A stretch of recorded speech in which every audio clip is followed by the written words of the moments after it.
Hai guys, bingung deh sama rakyat Indonesia. Sampah plastik kan ada di mana-mana. Tahu nggak sih, sampah plastik itu menghambat kegiatan rakyat Indonesia. Ya contohnya aja nih ya, kalau kita membuang sampah sembarangan, banjir itu berdatangan. Terus lagi, kalau sampah plastik itu menumpuk di tanah, sampah plastik itu susah terurai sama tanah. Ya ada cara lain sih, ya buat bakar-bakar sampah plastik. Tapi itu loh, susah terurai dan partikel-partikel dioksinnya itu bahaya banget buat manusia. Ya kalau manusia sering hirup udara yang penuh dioksin, ya rentan terserang penyakit kayak kanker, hepatitis, sama gangguan pernafasan. Tapi limbah plastik juga bisa jadi faktor pendorong perekonomian di Indonesia loh. Contohnya, kalian bisa memanfaatkan limbah plastik untuk dijadikan kerajinan tangan, kemudian kalian bisa mengimpornya ke luar negeri. Gabut banget deh. Video call Candy. Boleh. Halo, kenapa? Gak apa gabut. Loh, bisa lo akhir-akhir ini udara kayak gak enak gitu gak sih? Pak jarang kadang bikin sesek. Iya benar. Aku tadi habis nonton berita tentang udara tercemari sama sampah limbah. Tahu nggak sih itu loh, yang orang-orang tuh pada bakar-bakar sampah limbah. Jadi partikel-partikelnya itu bikin dioksin yang bahaya banget buat manusia. Jadi mungkin kamu ngehirup partikel itu, jadi kamu terserang penyakit. Soalnya rata-rata kalau manusia ini ngehirup udaranya itu bisa terserang penyakit kayak kanker, hepatitis, sama gangguan saluran pernapasan. Walah, pantes. Sebenarnya gak nyaman kalau terus-terusan kayak gini. Padahal dalam UUD amandemen yang kedua dalam pasal 28A sampai 28I mengatakan atas hak rasa aman dan nyaman. Seharusnya pemerintah punya solusi buat mengatasi masalah ini. Iya benar. Pemerintah tuh juga harusnya bisa ngasih solusi dan bisa menjamin kenyamanan masyarakatnya.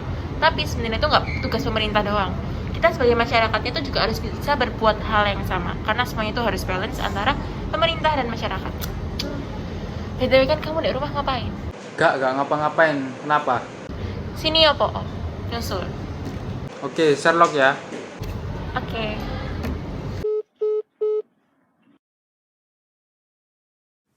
Dari rumah ke sekolah lama banget. Bosan guys, gabut. Kita lagi nungguin Candy datang guys. Itu kan Candy. Iya itu. Hai Ken. Sini. Hey guys, jadi Candy udah datang. Hey.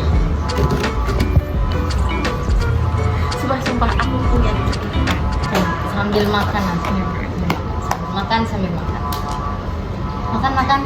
Kenapa nggak mau makan? Cerita apa? Ayo cerita. Cerita apa? Jadi, aku kan sama pacarku ini kayak udah pacaran 2 bulan lah ya. Kayak akhirnya suka nonton film-film gitu, nonton film-film barat sama Asia yang romance gitu kan. Dan emang film-film barat mereka kan yang pacaran gitu suka seatap nggak sih, suka seatap serumah gitu Ya. kan. Dan aku sama pacarku memutuskan untuk kayak gitu juga serumah. Soalnya kan emang enak nggak sih, jadi lebih seru, terus kita bisa jadi lebih mengenal pasangan satu sama yang lain. Ih, apaan sih, Cak? Kan kayaknya itu film banget ya. Apa sih? Udah lu ngaruh ya? Alay banget orang cuma gitu doang, dan kayak gaya pacaran orang-orang beda-beda nggak sih? Ya, asal kamu tahu ya, gaya pacaran orang luar sama Indonesia itu berbeda. Apa yang kamu lakuin di sana, di sini. Gaya pacaran yang kamu pilih ini, itu dianggap hal yang tabu di Indonesia. Karena ada larangan sama hukumnya. Contohnya aja itu di pasal 488 yang mengatakan bahwa setiap manusia atau orang yang melakukan hidup serumah sebagai suami istri di luar perkawinan yang sah itu dipenjara paling lama 1 tahun, dan dendanya itu paling banyak di kategori 2. Dan pasal 488 itu sama masyarakat dianggap dan dikenal sebagai kumpul kebo. Oh sampai segitunya ya? Iya, kamu mau kayak gitu memang. Nah nih. Terus rumah pun gak menutup kemungkinan kalian melakukan hal yang tidak pantas. Nah, dalam budaya barat, saya memang merupakan hal yang wajar, baik untuk mereka yang saling mencintai maupun hanya untuk bersenang-senang. Berbeda dengan negara Indonesia yang menganggap hal tersebut tabu dilakukan di luar pernikahan. Nah, selain itu, melakukan hal tersebut berkali-kali dengan orang yang berbeda-beda dapat menularkan penyakit HIV dan mengakibatkan kematian. Emang sampai segitunya ya? Sampai ada penyakit sama pasalnya gitu? Aku gak mau ambil resiko deh. Aku bakal coba untuk menghargai budaya yang ada di Indonesia. Nah benar, kita ini sebagai rakyat Indonesia, masyarakat Indonesia harus bisa menghargai dan melakukan semua hukuman, terus kayak misalnya budaya, apapun peraturan di Indonesia kita tuh harus menghargai. Ya dengan begitu kita sebagai rakyat Indonesia bisa mempertahankan kemerdekaan Indonesia yang udah diperjuangkan sama para pahlawan kita. Kita sebagai masyarakat Indonesia ini harus bisa menciptakan masyarakat muda yang sehat dan beradab. Jadi kita jangan mudah terpengaruh dengan budaya luar yang berakibat buruk bagi Indonesia maupun diri kita sendiri. Cah, temenin ke toilet yuk. Aduh, gitu aja ditemenin. Udah, ayo. Ya udah kalau begitu aku pulang dulu ya. Oke. Dadah. Dah. Dadah.